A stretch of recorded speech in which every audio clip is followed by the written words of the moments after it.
lột rùa mà để bàn ngon cùng một lòng chẳng lẽ là con chuồng ngọc chặt chuồng chặt chuồng chặt chuồng để hơi chân chặt chuồng chặt chuồng chặt chuồng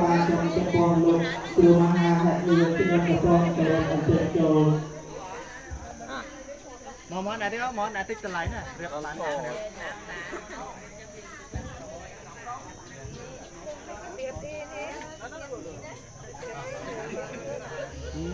thôi một đây thế nào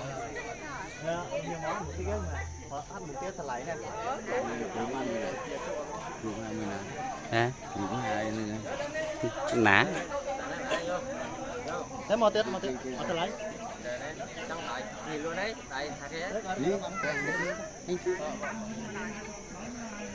chơi phía chúa này mình chơi phía chúa mà